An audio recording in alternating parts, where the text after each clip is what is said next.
Buenas tardes o noches casi ya, gracias por venir.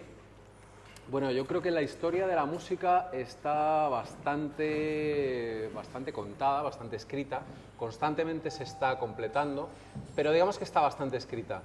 Sin embargo, la historia de la industria de la música está por escribir y bueno, cada vez hay más interés en qué pasó, cómo se construyó, digamos, la industria, la nacional, la internacional.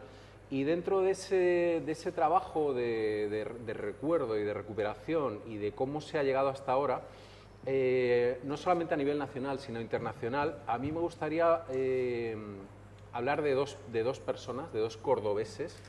El primero es un hombre que quizás os suene a algunos, a otros no, Tomás Muñoz. Tomás Muñoz fue un ejecutivo, sigue vivo, pero ya no trabaja, que nació en Villanueva de Córdoba en los años 30, está retirado, está enfermo y fue un tipo de extraordinaria importancia a nivel internacional en la industria discográfica. Él trabajó en Estados Unidos, trabajó en España, en Europa, en Brasil, y digamos que aquí fue el creador de la industria discográfica moderna. Fue un tipo extraordinario que trabajó con carreras de grandes artistas a nivel nacional e internacional, de Bob Dylan a Julio Iglesias, de Las Grecas a Leonard Cohen. Y el otro de los cordobeses universales que tendría necesariamente que estar en ese gran libro de la industria musical es quien nos acompaña. Creo que le conocéis mucho y bien, así que no voy a extenderme demasiado, solo decir que nació en Santaella, Córdoba, en el año 53 y que tiene en su haber como productor y como lo que siempre se llamó cazatalentos, o lo que antes se llamó cazatalentos, porque yo creo que hoy en día los talentos quizás ya están cazados o tienen una relación muy diferente con la industria, de eso vamos a hablar. Fue un gran, y sigue siendo, yo creo, de alguna manera, un gran cazatalentos, productor musical y hombre de música. A sus espaldas tiene el descubrimiento y el relanzamiento de una cantidad tal de artistas que, en fin, que prácticamente si pensáis en artistas de los 80, de los 90, de los 2000 y enumeráis unos cuantos, de cada 10, 3 por lo menos van a haber sido descubiertos o lanzados o relanzados por Paco Martín, para quien pido un aplauso.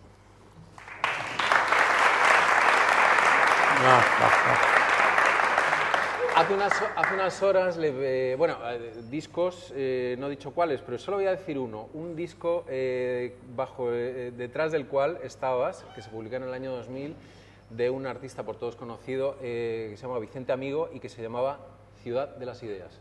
Ahí lo dejo. Hace unas horas te preguntaba, Paco, si tenías algún inconveniente en que metiera en tu presentación a Tomás Muñoz. Lo hice por prudencia, porque cuando se habla de la industria del disco, que es una industria de altas y bajas pasiones, de filias y fobias, de grandes lealtades y grandes puñaladas, digamos, pues yo prefiero preguntar, porque muchas veces hay asuntos pendientes. Y tú no solamente me decías que nunca habías tenido ningún problema con Tomás Muñoz, sino que él cambió tu vida. ¿Lo cuentas tú o lo cuento yo? Sí, puedo contarlo yo. Yo he tenido siempre una gran admiración por Tomás Muñoz. Para mí era el espejo, aparte de ser de Córdoba, que ya era un motivo más que suficiente para fijarme. La trayectoria de Tomás Muñoz fue el hombre que creó la compañía discográfica en España. CBS la creó Tomás Muñoz. Y la carrera de Julio, como tú has dicho, de Julio Iglesias, de Bob Dylan, de muchísimos artistas, fue gracias a Tomás Muñoz. Yo le debo la vida porque en un momento de mi vida estaba en Lima, en Perú, que me fui a la aventura con unos discos de un grupo que se llama Hombre G, y lo estaba pasando muy mal, estaba pasando hambre. Estaba durmiendo en el suelo, en un colchón de goma espuma. No lo cuento para dar pena, pero es así. Y me acuerdo que ya estaba buscando en el consulado un billete de vuelta, no tenía dinero, no tenía nada, y verme en un sitio como Perú, que estaba en el quinto coño, que es cuando se tardaba 15 horas llegar a Perú, no como ahora que son vuelos directos. El recibo me viene a buscar Augusto Sarria, que era el presidente de CBS de Perú, y me dice, te está esperando, las cosas, las casualidades de la vida, estás pasando hambre, lo decía yo a Bruno, digo, joder, el día anterior estaba pasando hambre, durmiendo en el suelo, y al día siguiente estaba en un hotel de 5 estrellas y en primera viajando a Nueva York. Me llaman y me dicen que Tomás Muñoz quiere verme. Yo lo conocía, pero era tanto el respeto que teníamos todos a la figura de Tomás Muñoz, por lo que representaba, porque es un hombre que además no era fácil su comunicación, es un hombre que siempre te llamaba de usted a todo el mundo, es una costumbre que la cogió Cámara posteriormente, y transmitía mucho respeto. Me presenté en Nueva York y el primer €1.000.000 que yo gané en mi vida me lo dio Tomás Muñoz, así que así le tengo que estar agradecido. Después nos hicimos grandes amigos, y nuestra relación, él se marchó a Brasil, tuve presidente en Brasil, pero me acuerdo desde el despacho en Nueva York, cuando yo hubiese vendido el disco de los derechos, que eran vender los derechos para América de Hombres G, por 30.000, 20.000 euros. Me dijo, no, te voy a dar $1.000.000 de dólares por el contrato. Y yo llamé a todos, que hemos ganado $1.000.000, que después no era $1.000.000. Me puso un abogado judío que se quedó con 200.000, Norman Stallman, si lo llegaste a conocer, bueno.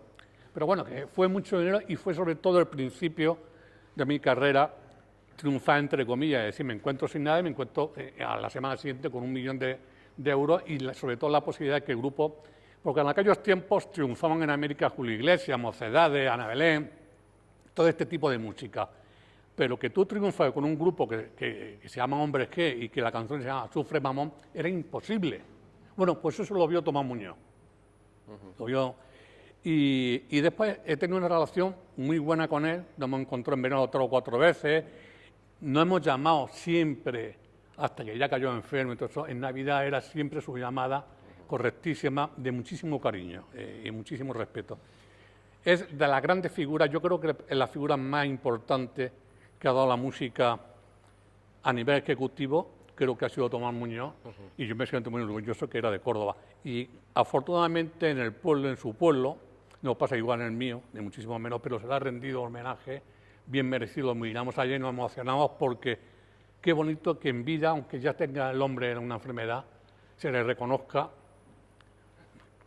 el trabajo. Bueno, cuando tú cumples con tu trabajo y eres honesto, porque yo creo que la honestidad, el respeto se gana, es una cosa que está claro, pero la honestidad se aprecia. Y yo creo que esas dos cosas las ha tenido Tomás Muñoz y yo intento ser, por lo menos, lo más parecido a Tomás Muñoz. Me siento muy orgulloso de la carrera de Tomás Muñoz y que mucha gente me hayan comparado con él, imagínate, me llena de orgullo. Bueno, yo sacaba la anécdota, en primer lugar porque los dos cordobeses que habéis cambiado de alguna manera el negocio de la música, estabais unidos de repente por esa situación de desigualdad, de favor, de reconocimiento del uno del otro, pero más allá de la peripecia personal me parecía significativo, digamos, de cómo era el mundo del disco en comparación a lo que es actualmente o lo que viene siendo en las últimas 20 años o algo así, un mundo donde en el mismo día te podías arruinar, podías salir adelante, todo cambiaba, esa velocidad, incluso esa anécdota que no lo es tanto de cruzar el mundo con un billete de primera clase para cerrar un negocio, digamos, eso forma parte de una velocidad, de un glamour, pero también de un sentido de la aventura y de una cultura muy fuerte de la que alimentó a cientos de miles de familias durante todo ese tiempo que fue la industria del disco, ¿no? Entonces, bueno, ¿cómo han cambiado las cosas, no? Bueno, pero de entrada la industria del disco ya no existe. Por arte de magia ha desaparecido. Y cuando digo que ha desaparecido la industria del disco, no la música, el negocio de la música está más poderoso que nunca, se está ganando, las grandes compañías ganan más dinero que nunca, invierten menos dinero que nunca y sobre todo lo manejan 4 personas. Es decir, la figura más importante que ha existido siempre en la música era la figura del AR, el director artístico. Una profesión que ya no existe, ya no está en la industria discográfica, no existen los AR. Hoy las compañías discográficas se guían por lo que te dice YouTube, Internet. Internet se ha cargado, lo mismo que el vídeo se cargó la estrella de la radio, Internet se ha cargado la música en general, lo que es la venta del disco de soporte físico. Y sobre todo, yo me da muchísima pena porque nosotros fuimos una generación sin miedo al fracaso. esa generación ya no existe. Ve la gente que está en la industria discográfica en este momento y son gente que no tiene alma, no se emociona. Yo, de los momentos que más he disfrutado en mi vida era cuando me tenía que ir a casa de Sabina o Serrat, que era el más serio de todo, que Serrat nunca tenía cojones nadie de decirle a Serrat esta canción mala. Yo se lo dije una vez. Y cuando se lo dije, toda la gente que estaba aquí disfrutó. Dijo, joder, nadie le ha dicho esto a Serrat, pero le dijo, Juan, no me gusta esta canción, nada.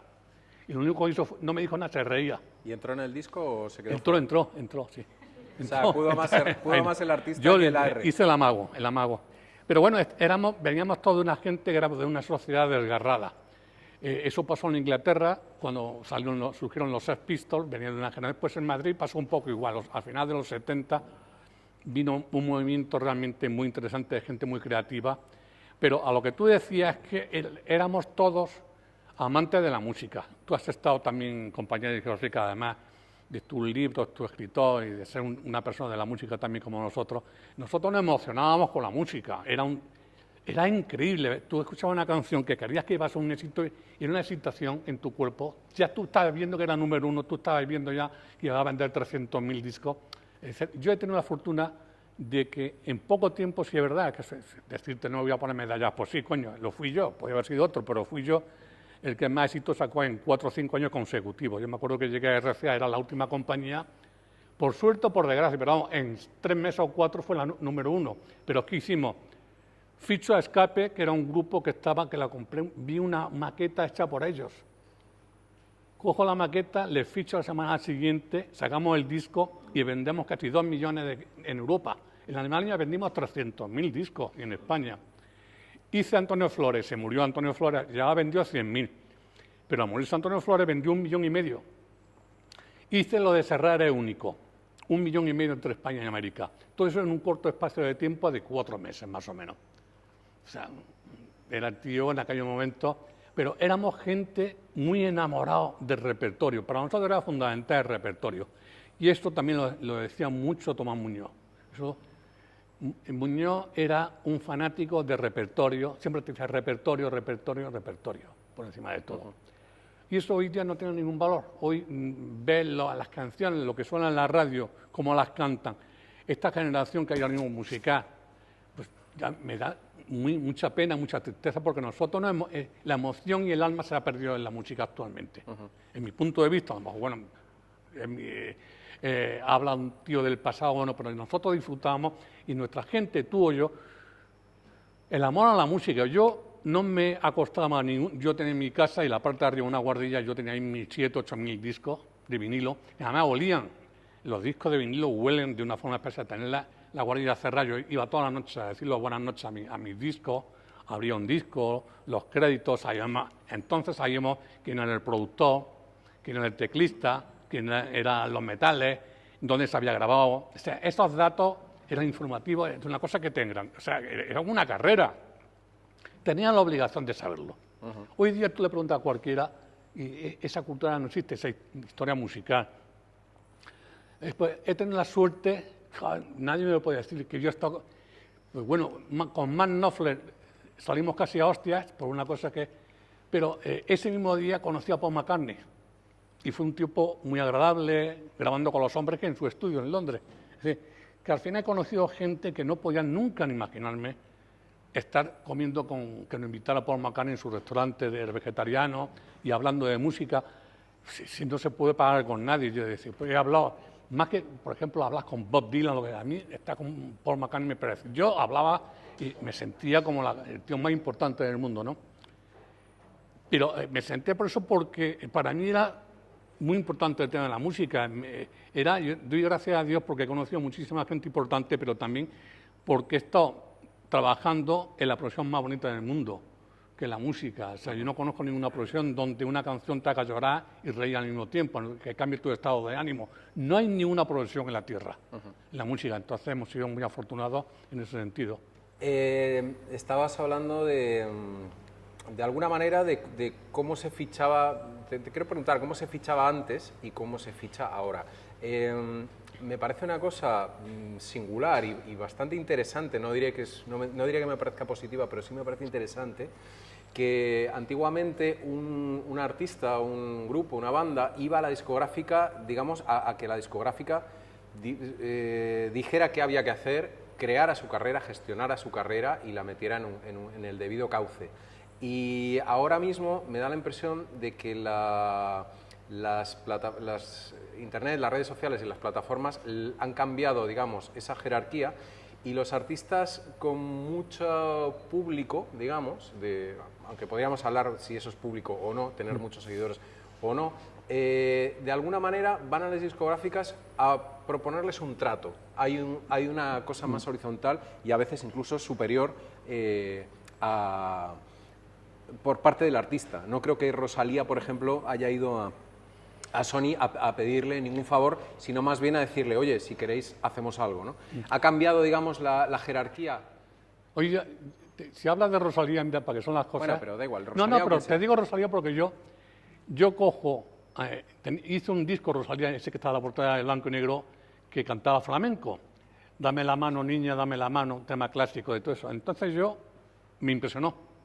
Llamé a la madre, que vivía en un pueblo de Barcelona, y durante 2 semanas caí como un gilipollas a la trampa de la madre. Me sacó toda la información y yo digo, no te vayas nunca a una multinacional porque la niña tiene unos valores... Bueno, terminada los 2 meses, firmó. Además, hizo todo lo que yo le dije, no firmes contrato, firma por disco que te adelanten el dinero porque esta niña va... Yo no sabía que podía pasar el fenómeno con Rosalía, pero sí sabía que era una chica diferente, que cantaba diferente, que era muy interesante. Lo que tú dices, evidentemente hoy ese es el negocio, como es lo que negocian las grandes compañías. Tú, si hay algo interesante, te adelantan dinero, lo que ya, te digo que ya antes el AR era el que decidía y se miraba las canciones, se hacía el repertorio, los arreglos, se cambiaba las canciones, cámbiame este estribillo. Hoy ya no, ya está todo hecho. Hoy viene ya con el paquete hecho, el pack, y te dice quiero tanto y ¿qué va a invertir? Pues voy a invertir 6 o 7, le salen baratísimo. Entonces fíjate que el vídeo de Rosalía, estamos hablando de un artista, pero ha salido de Rosalía, lo estrena una Navidad en Times Square y pagan 4,5 millones de euros por 3 minutos. Ahí fue Rosalía, el boom de Rosalía en todo el mundo. Times Square, Navidad, en la pantalla más grande de Times Square, 4 millones, lo hizo a favor de un amigo mío, que es el presidente de América Latina. Y al día siguiente todo el mundo hablaba de Rosalía. De tener 15 millones... Con un disco que no existía. No existía. De 15 millones de visitas que tenía que estimo, que era una barbaridad, entró en 80 o 90 millones. Había recuperado los 4 millones ya en YouTube en 1 semana o 2 semanas. Eso es lo que ha cambiado. Se ha perdido el alma, el negocio. Digo, ya nadie compra discos. Yo antes de las cosas... Cuando vendíamos, en mi generación, que teníamos todos puestos en el rastro en los años 70, pues todo era el tema del disco, los que nos editaban. Yo me acuerdo perfectamente porque la posibilidad de realizar un sueño es lo que hace que fuera importante aquello. Y mi sueño era estar en la industria discográfica de vender discos en el rastro, intercambio, ver las portadas diferentes, la americana de la española. Éramos todos, era una generación maravillosa y además era una generación sin miedo al fracaso. Éramos todos soñadores y valientes, pero todos tenemos en común una cosa. Y folladoras. Y folladoras. El que podía. Ha dicho folladores. Lo ha dicho él. Lo he dicho folladoras. Pero éramos una generación que afortunadamente... soñadores, pero casi todos cumplimos... Ah, soñadores. Soñadores. Te había oído folladores. No, tú... No. Yo he dicho soñadores. Es la costumbre de oírte, Paco. Sí, él lo dice porque tuvimos una vida muy activa, eso es verdad. En aquellos tiempos sí es igual. Es más joven que yo, pero yo a Bruno, fíjate que ayer he estado hablando con mi gente que le gusta la música, le he estado hablando mucho tiempo de Bruno, que por cierto tengo que mandarle todos los libros, tengo que quedar contigo, para que me lo firmes para ello. pero la gente ha venido a oírte a ti, ¿eh? Ya te lo diré, sí. Y hablaba que yo a Bruno lo conozco de toda la vida que empezó en esto de la música. No hemos hablado mucho, no hemos tenido mucho contacto, pero sí, yo siempre he tenido un cariño especial por él. No me explicas por qué, pero le tengo mucho cariño. Y ayer nos juntábamos, ya nos habíamos visto aquí hace 15 días que estuvimos en otra cosa, y cuando me dijeron tienes que venir a hacer la entrevista, que no me apetecía porque había estado hace una semana, Vine, además se lo dije a Fernando, digo, está Bruno, voy a ir, es que me apetece mucho estar con Bruno.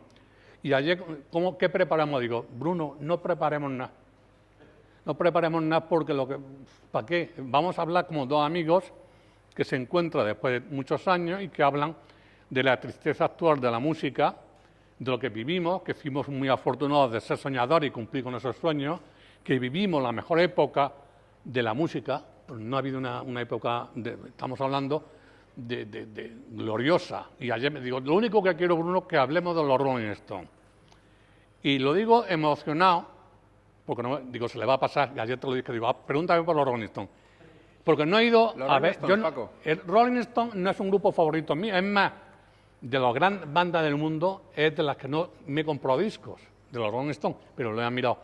Ves que en el escenario de Madrid, unos tíos con 80 años están 2 horas y media tocando y van a hacer una gira de 40 conciertos en todo el mundo, es acojonante.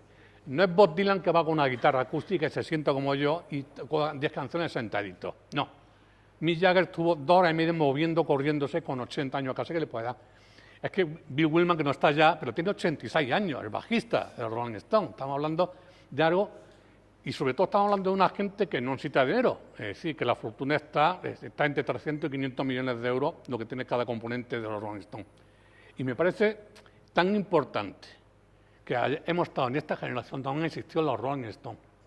Me parece tan importante que en mi pueblo, yo lo primero que tuve de la música fue una tarjeta que había un periodista famoso que era José Antonio Plaza, que se casó con una Miss de mi pueblo y me trajo esa. Y fíjate que años más tarde yo estoy comiendo en el restaurante suyo en Londres con Paul McCartney. O sea, la vida es tan bonita, te cambia tanto, se cumplen tus sueños. Si tú sueñas algo, está prohibido no soñar, porque puede pasar. Pero yo afortunadamente he sido de las personas que todos mis sueños se han cumplido, pero vamos, de largo. He sido siempre y seré un tío de la música. Ahora, no sé con quién hablaba fuera, digo, llevo muchísimo tiempo que no escucho música, porque me da pena. Escucho cosas antiguas que me refrescan la memoria, estoy nostálgico de la música, de cómo era nuestra profesión, de los que estábamos allí, de que se va muriendo la gente, te da cierta pena de gente que ha sido histórica dentro de la industria discográfica, y siento una gran pena, por eso me decía, ¿quieres hablar con Tomás Muñoz? Coño, es un honor hablar de Tomás Muñoz, ¿cómo voy a sentir? Me siento honrado de que sea de Córdoba, me siento honrado de que yo haya aprendido muchas cosas de Tomás Muñoz y me siento honrado de que haya aprendido también muchas cosas que no debía haber hecho gracias a los consejos de Tomás Muñoz. Esa gente son los que han hecho historia en la música. Un Rafael Revés, una gente, como antes se hacía un disco, era como hacer el pan en la panadería, la masa, lo amasaba, le daba forma, lo ponía que se tostara poquito a poco cuando salía la ilusión. Pues todas estas cosas lo ve ahora mismo la gente, para que hagan una idea, hay 3 presidentes de las 3 multinacionales del disco en España. Todos han trabajado conmigo, lo he tenido yo de ayudantes. Uno, en concreto no voy a decir nombre porque tú lo sabes, pero a ellos no le importa, lo eché por gilipollas. O sea, no lo eché, me dijo Cámara antes de morir. ¿Por qué no lo echaste? Digo, ¿por qué no lo echaste tú? Era el tío más gilipollas que había en la industria discográfica. Bueno, pues es el presidente de una de las grandes compañías que hay en este momento en la industria discográfica. Gente idiota. Y además, lo menos, si yo me tengo que operar el corazón, no le pido a un camionero que me abra. Le pediré a un médico, oye, arréglame esto del corazón, y me abre y tal. Bueno, pues hoy no, en la música la manejan gilipollas, que hacen discos como pueden hacer panes o pueden hacer otra cosa, no tienen cultura, que es lo mínimo que se le puede exigir si un arquitecto es arquitecto, tiene que saber cómo linear, ¿no? ¿Cómo valoras tú, Paco, cosas que a priori también tienen un lado positivo muy marcado, como es el hecho de que la gente pueda hacer su música, incluso siendo profesional o no siéndolo, hacer su música, difundir su música desde la autogestión, con bajos recursos o sin recursos?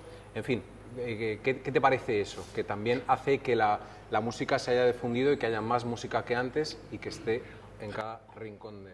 Hombre, la música ahora mismo llega a muchos más hogares, muchos más puntos. Antes no llegaba a tantos lugares.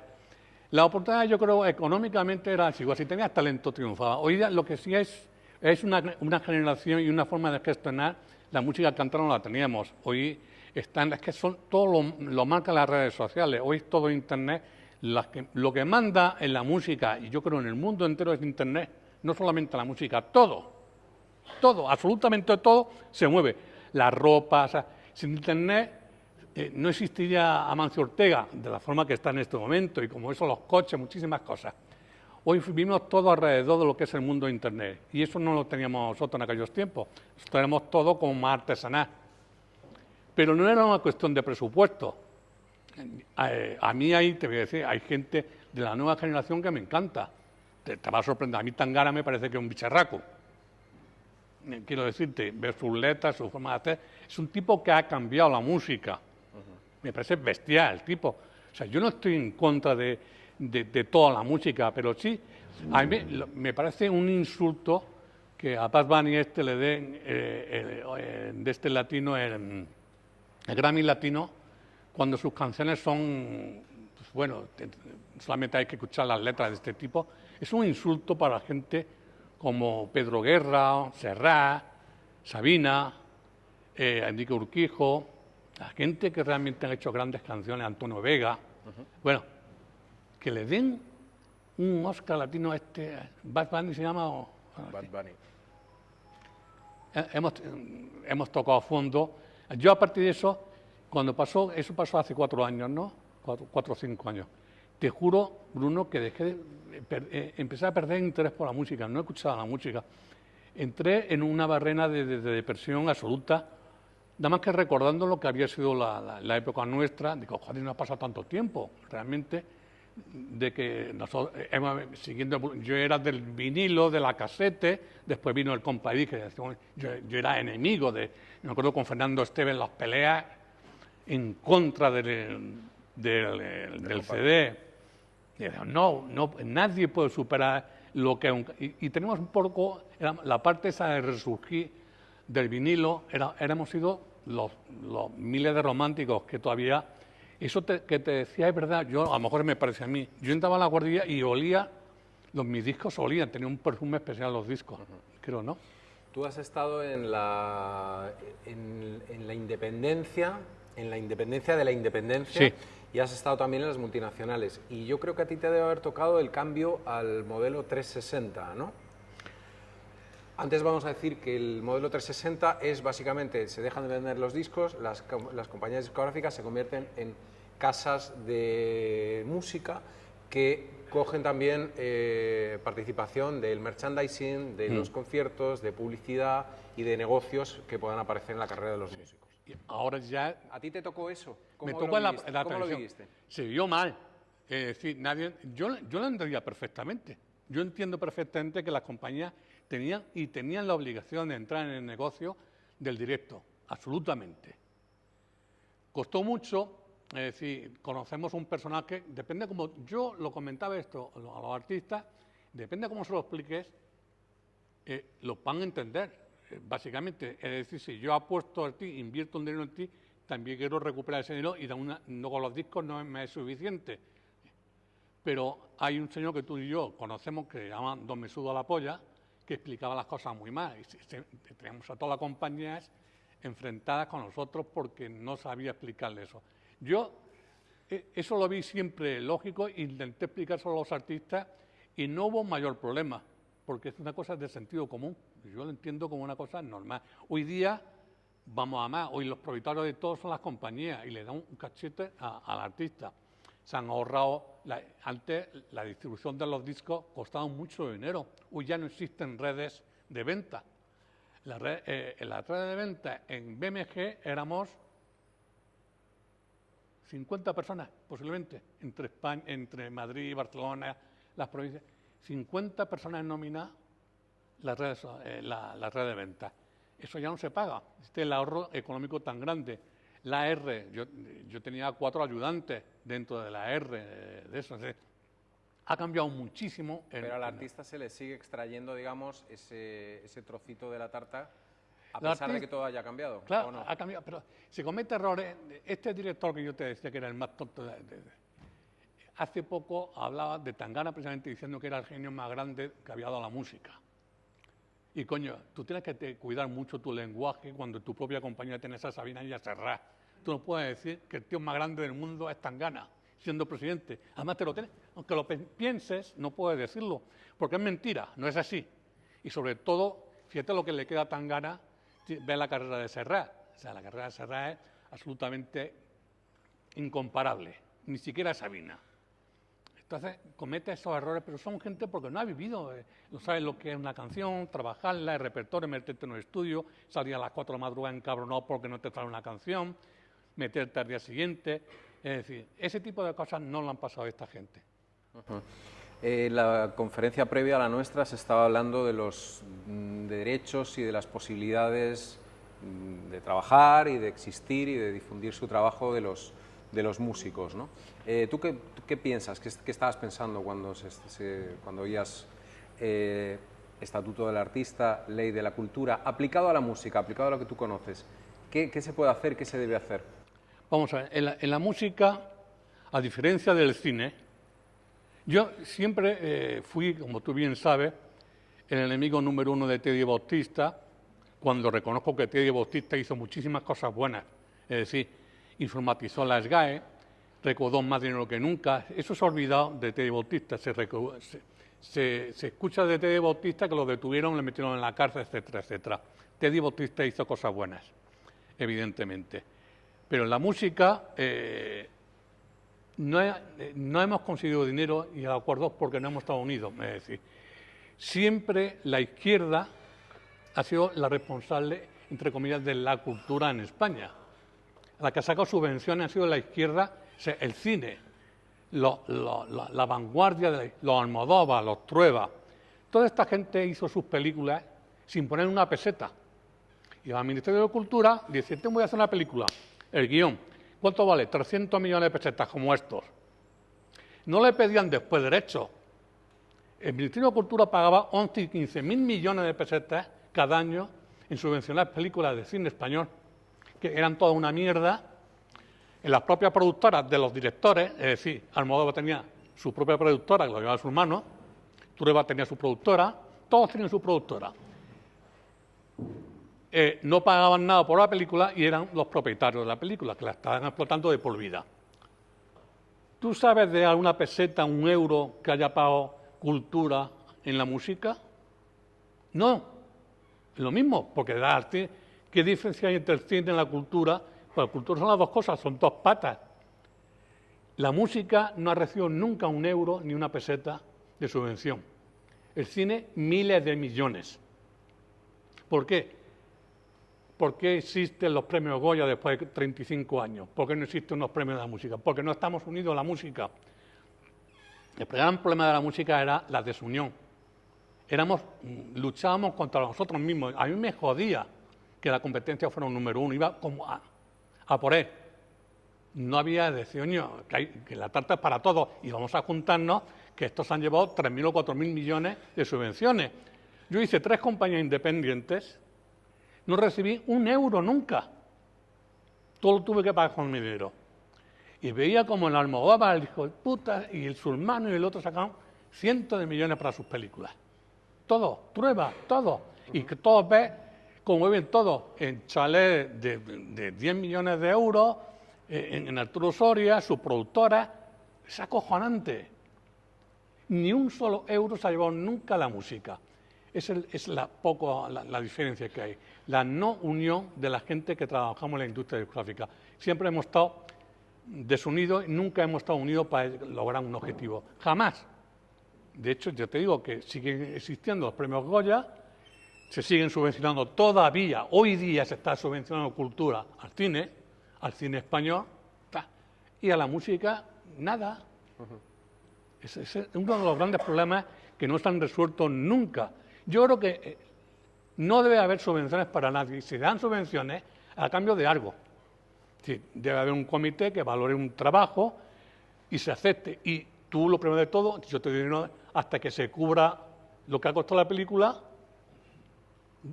es nuestra. Una vez que se recupere el dinero, te debemos la película. Que es una lógica, como un préstamo y tal. No a fondo perdido.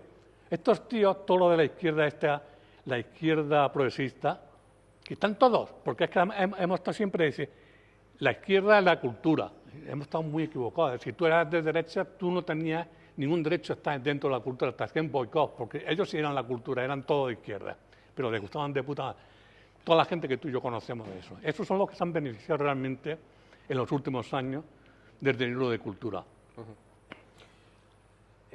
Momento para preguntas también, se abre.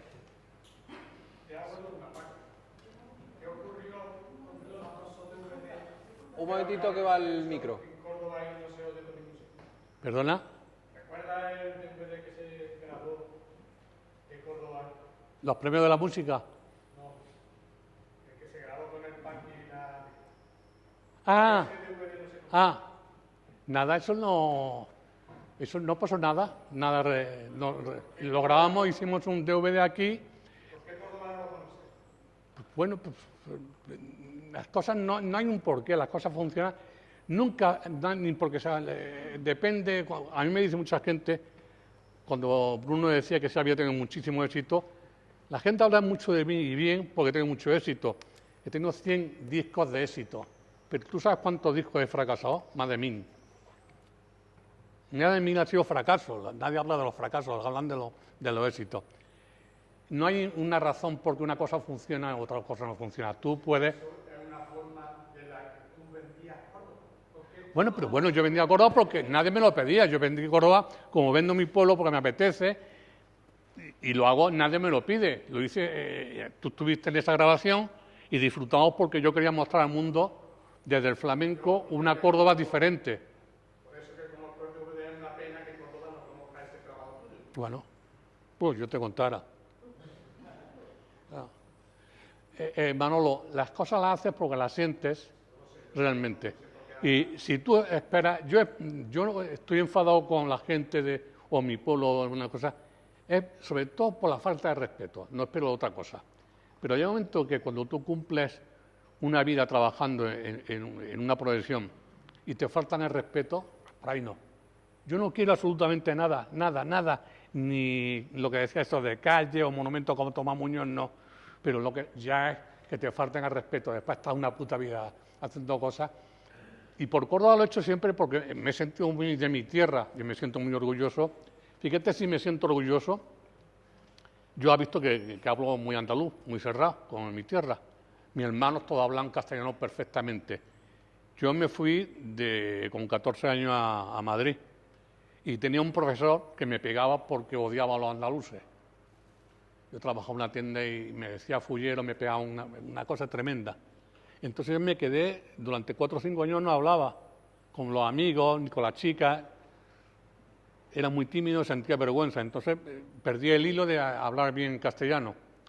Y fue a consecuencia de... Bueno, ya llegó un momento de decir, pero yo voy a arrepentirme, me tengo que yo ocultar de que hable andaluz, que yo me sienta andaluz, yo me siento muy orgulloso como hablo, y que le den por culo que no me entienda, ¿no? Pero durante muchísimos años yo me sentí muy mal, acomplejado, sobre todo muy acomplejado, porque la gente allí, en aquellos tiempos, se reían del andaluz cerrado, se reían, ¿no?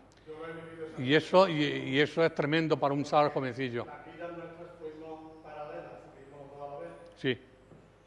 Pero tú viniste a Córdoba y yo fui... Es que en Madrid me acuerdo que cuando llegué a Madrid la primera vez, no lo olvidaré nunca, mis padres esperándome en la estación, aquello me pareció terrible.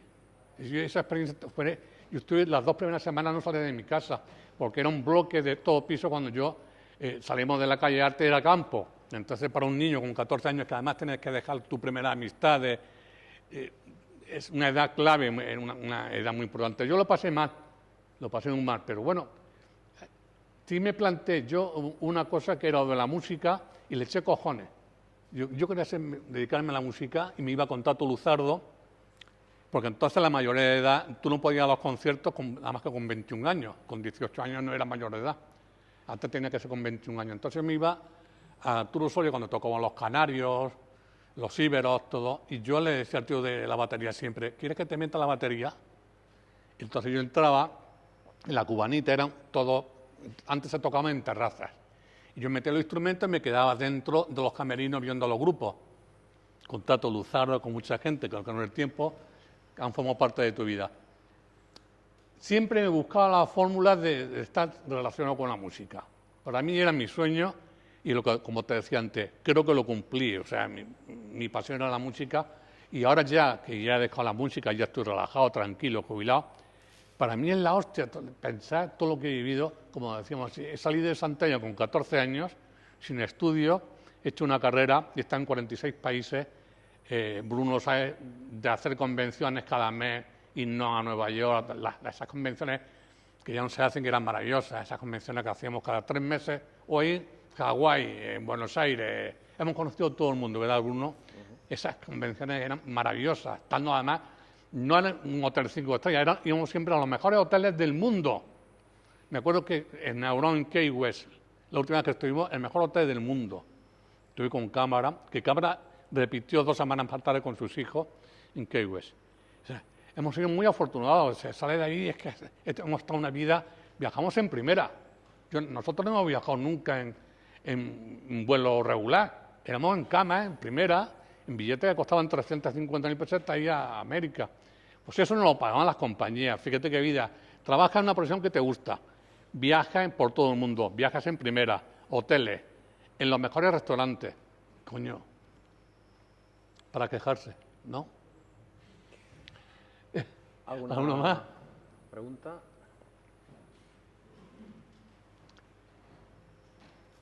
Ay, Antonio. Como te das cuenta, lo tengo al público a mi favor, con todo. A mi público. Has dicho una cosa para mí que es muy importante, que todo lo que tú has sacado es porque te emocionaba, porque te gustaba. Espera, Antonio, porque estoy más... Has dicho una cosa, que todo lo que has sacado, todo lo que has promocionado es porque te gustaba, Sí. te emocionaba, ¿no? Todo, o sea, No. Yo he sacado también discos que no me gustaban y que estaba convencido que podía ser éxito. Es decir, yo no podía nunca decir, saco esto porque... No. Yo veía a un artista y decía, joder, Andy Lucas. ¿Tú me ves a mí que me gusta Andy Lucas? No. Pues yo cogía a Andy Lucas, que eran 2 niños, ese día lo cogimos, le cortamos el pelo, le compramos ropa y lo transformamos en una tarde. Y yo dije, esta canción con Alejo te lo puedo decir. A Carlos López decía, Carlos no quería cogerlo. Digo, son una mierda, pero van a vender 500.000 de discos. ¡Pum! Hasta adentro, 500.000 de discos. Es decir, ahí te contesto que yo no he cogido artistas porque me gustan. Evidentemente, casi siempre que he cogido un artista porque me gustaba, pero también he visto la parte comercial. Dice, a mí no me gusta, pero este puede pegar un pelotazo de la hostia. pues para conocer mejor a ese Paco que le gusta la música, si te atreves a decirnos una canción, un disco y un grupo que le guste. ¿Mío? Sí. Español es Que te guste. muy complicado hablarte de una canción, de un grupo. A mí me han gustado más que los Beatles o los Rolling Stones y nada de eso. Para mí la mejor banda del mundo fue los Creedence Clearwater Revival. Yo creo que han sido la mejor banda de los Creedence, la Creedence. Creo que ha sido la mejor banda de la historia. Canción no te podía decirte. Posiblemente la mejor canción que se haya escrito en pop haya escrito Yesterday de los Beatles. Y te podía decirte 10 como la Yesterday, no sabía decirte. Es muy complicado resumir 50 años de trabajo de una carrera que me pide un grupo y una canción, imposible. Hay por lo menos 30 o 40 canciones que son maravillosas y por lo menos 20 grupos que son impresionantes. A mí músico me parece, a mí las cosas además que me pueden gustar, posiblemente a la mayoría que están aquí no les gusta. A mí yo sentía siempre pasión por Jolly Hooker, ¿no? Y sí, porque casi nadie le puede gustar, es cosa muy personal. Otra pregunta por aquí. Paco, ¿tú crees que la movida de los 80 pasó? Sí. Comentarte una cosa. ¿Tú crees que lo que pasó en los 80, toda esa movida que ocurrió, todo lo que pasó ahí, se puede volver a repetir? Si no, en los 90, en 2010, o tiene que haber demasiadas circunstancias como para que eso ocurra ahí en el municipio. Nosotros éramos una generación valiente y salió todo bien porque todo lo que le hacíamos era para divertirnos. Ninguno teníamos la intención ni el objetivo de triunfar y ganar dinero. Nosotros éramos pasarlo bien, Pasarlo bien era lo fundamental. Y dio la casualidad que surge gente muy sensible, gente con un talento creativo impresionante, no solamente la música. Surge al final de los 70, además que todo es muy extraño, porque en Madrid, que era una ciudad gris, no pasaba nada, los grandes conciertos que traía Gay, iba a Barcelona, San Sebastián, pero no pasaban por Madrid nunca, las grandes giras mundiales. Madrid era una ciudad olvidada y abandonada, muy gris. Y surge a finales de los 70 ese movimiento.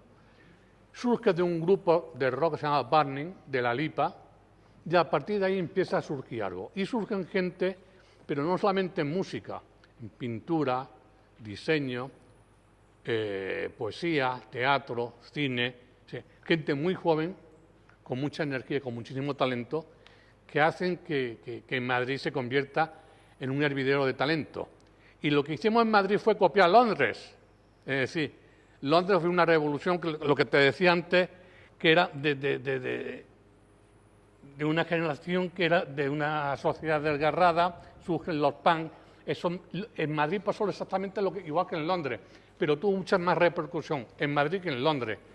En los 80 venían a Madrid, en Madrid se daban 15, 20 y hasta 25 conciertos diarios en una misma noche. Estaban todos llenos. Veían más punky, habían las bandas de rockers, de mod, las tribus urbanas. Madrid era... Pero eso estaba igual en Londres o más. Sin embargo, lo que llamaba la atención era Madrid. Madrid estaba en boca de todo el mundo, venían periodistas de todo el mundo. Surge el cine de Almodóvar, que fíjate la primera película como era, un horror. Pero surge un cine nuevo, diferente. Y era sobre todo, y todo eso se centraba en una sala que se llama Rocola, que nos juntábamos por la noche, donde ahí sí nos juntamos gente de teatro, de músicos, nos conocíamos todos. Y surge ahí un movimiento muy, muy interesante, porque habla de la música, pero te aseguro que hubo talento en todo, en teatro, se hacían cosas muy, muy interesantes, y no todo el mundo triunfó, hubo muchísima gente con talento que desgraciadamente no lo alcanzaron, pero gente buenísima, buenísima. Y ahora, pasado el tiempo, pues me apena, porque fue una generación que tuvimos que aprender muchísimas cosas, convivíamos siempre con la droga, porque era un elemento muy, muy fundamental en aquellos tiempos. Todos consumíamos, todos, en mayor grado consumíamos mucha droga. Yo consumí durante 4 o 5 años muchísima droga. Absolutamente estoy vivo, pero te puedo decirte, más de un 30% han muerto por la droga y un 10% por enfermedades no derivadas de la droga, pero es asombroso ver la gente que ha desaparecido tan joven en un corto espacio de tiempo. Es asombroso. Un día hice la lista y me quedé asombrado. Tremendo. Pero, bueno, es lo que había. Nadie nos explicaba nada, había que probar. Es decir, experimentamos con cosas que no teníamos que experimentar, pero nadie nos explicó que la droga era mala. Sí, la drogarse era malo, pero nadie se moría. La droga que entonces eran los canutos y nadie se murió con los canutos. Después pasó a la heroína, porque vino la heroína mucho antes que la cocaína. La cocaína se convirtió en una droga elitista de gente con dinero, pero la heroína destrozó muchísimas vidas de gente muy joven. Uf, no te puedo imaginar. Yo eso es de las cosas de mi vida que me gustaría borrarlas. Si hay una cosa dentro de mi vida que me gustaría... ¿Perdona? Ninguno, para nada. Es decir, eso es porque te drogas, eso es mentira. Mentira. Simplemente que cuando estás enganchado, a mí me costó muchísimo salir de la droga, salir. Tienes que tener mucha voluntad, ver a la gente. Ver gente como Enrique Urquijo, Berlanga o Antonio Vega, muchísimas, empiezo a decirte, no para tanto talento que se ha quedado. Fíjate el legado que nos hicieron de canciones maravillosas, y lo que le quedaban por hacer todavía, las cosas que han quedado todavía en el aire de gente tan talentosa como eran ellos. Paco, ¿te puedo hacer yo una pregunta? No sé si la última. Estás hablando de talento, de una generación, de una ciudad, de una comunidad. A mí me gustaría hablar de este lugar donde el talento también está a la orden del día. Hay gente en todas las disciplinas y sensibilidades con enorme talento y mucha de ella está aquí y está metida en estos encuentros, en la Fundación, en Ciudad de las Ideas. Y me consta que todos estos esfuerzos, entre ellos que estemos aquí nosotros, no parten de un deseo, sino de una necesidad de salir adelante, que las cosas mejoren, de que las cosas salgan adelante en momentos difíciles para todo y también para la cultura. ¿Tú qué sensación tienes aquí ahora en la ciudad, en este momento? ¿Qué se puede hacer? ¿Cómo lo ves? No sabría. Realmente llevas razón en lo que has dicho, pero ¿te refieres a Córdoba o en Andalucía? A Córdoba. Córdoba. Córdoba es una ciudad complicada para el tema de... Córdoba es una ciudad que da muchísimo talento, pero no solamente en música, en teatro, en acto. O sea, es una ciudad muy creativa. Lo que de la Ciudad de las Ideas, que yo me acuerdo que es que no sé si ese título lo hice yo, porque durante una época, cuando hicimos el disco de Vicente Amigo, Vicente siempre le dio por leer los poemas de Gaddafi, ¿no? Continuamente, me venía hasta los cojones ya todos los días, tienes que leer este tío. Yo no sabía qué era un griego. Lo que llamó la atención de Gaddafi era que murió el mismo día que nació. O sea, nació un 13 de mayo de esto y murió un 13 de mayo, el mismo día, con 60 y tantos años. Que era, yo no sabía nada de este tío, después ya empecé a leer, era griego, pero egipcio también, murió en la Alejandría, creo que murió. Y empecé a ver la obra porque Vicente me ha hablado. Bueno, yo con Vicente, que me parece que es el mejor de los artistas más grandes que ha dado el universo, no te hablando ni de Córdoba ni de España, del universo. Vicente es un tipo absolutamente único dentro de la música. Y Córdoba ha dado pintores buenísimos. La cultura en general en Córdoba ha estado muy presente siempre en la sociedad española. Pasa que no se ha promocionado bien el talento de Córdoba. Yo he conocido talento aquí desconocido, gente magnífica, en el cine, en el teatro, en todo. Córdoba es un sitio que genera muchísimo talento y muchísimo arte. Posiblemente no lo hemos sabido explotarlo fuera de lo que es Córdoba, y posiblemente también por el carácter de los cordobeses, que somos muy malafollados también, ¿no? Es que decir que creemos que lo nuestro no es bueno. Valoramos siempre mucho más a la gente de fuera que a la gente de nuestra propia tierra. Posiblemente también. Eso es muy típico cordobés, de valorar lo de fuera antes que lo de Córdoba. Mi punto de vista.